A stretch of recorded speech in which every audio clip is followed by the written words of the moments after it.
Hi ಎಲ್ಲರಿಗೂ welcome back to my YouTube channel.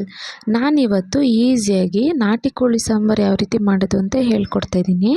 ನಾನಿಲ್ಲಿ 1 kg ನಾಟಿ ಕೋಳಿನ ತೊಗೊಂಡಿದ್ದೀನಿ. ನಿಮಗೆ ಎಷ್ಟು kg ಬೇಕೋ ಅಷ್ಟು kgನ ನೀವು ತೊಗೊಂಡು ನಾನಿಲ್ಲಿ ಹಾಕಿರೋ ಐಟಮ್ಸ್ನ ನೀವು ಜಾಸ್ತಿ ಪ್ರಮಾಣದಲ್ಲಿ ಬಳಸ್ಕೊಬೋದು.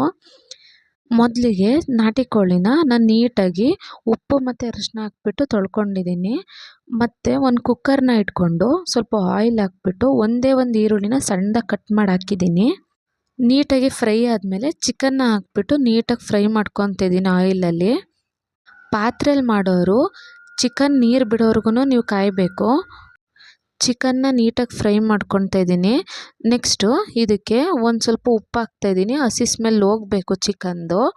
ಆಮೇಲೆ ಅರಿಶಿನ ಹಾಕ್ಬಿಟ್ಟು ನೀಟಾಗಿ ಫ್ರೈ ಮಾಡ್ತಾಯಿದ್ದೀನಿ.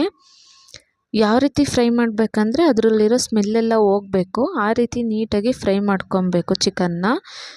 ನಾನು ಯಾವ ಪ್ರಮಾಣದಲ್ಲಿ ತೊಗೊಂಡಿದ್ದೀನಿ ನೀವು ಅದಕ್ಕಿಂತ ಜಾಸ್ತಿ ಬೇಕಾದ್ರೆ ಇನ್ಕ್ರೀಸ್ ಮಾಡಿ ಹಾಕೊಬೋದು. ನೆಕ್ಸ್ಟು ಇದಕ್ಕೆ 1 ಲೋಟ ನೀರು ಹಾಕ್ಬಿಟ್ಟು ಕುಕ್ಕರ್ ಲಿಡ್ನ ಕ್ಲೋಸ್ ಮಾಡ್ತಾಯಿದ್ದೀನಿ.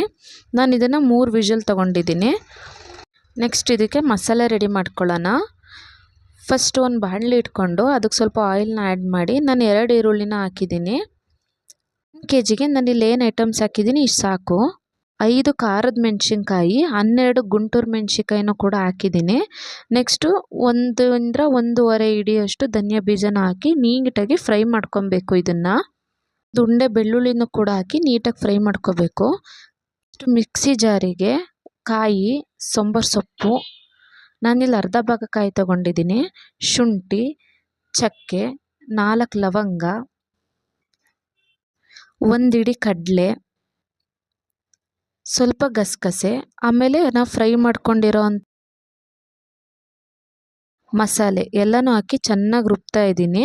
ಇಲ್ಲಿ ನಾನು ಬೇಯಿಸಿಟ್ಕೊಂಡಿರೋ ಚಿಕನಿಗೆ ನಾನು ರುಬ್ಬಿರೋ ಅಂಥ ಮಸಾಲೆನ ಆ್ಯಡ್ ಮಾಡ್ತಾಯಿದ್ದೀನಿ. ಮತ್ತು ನೀವು 2-3 ವಿಷಲ್ ಹೊಡ್ಸ್ಕೊಂಡ್ರೆ ರೆಡಿ ಟು ಈಟು ನಾಟಿ ಕೋಳಿ ಸಾಂಬಾರು. ಓಕೆ, ಬಾಯ್.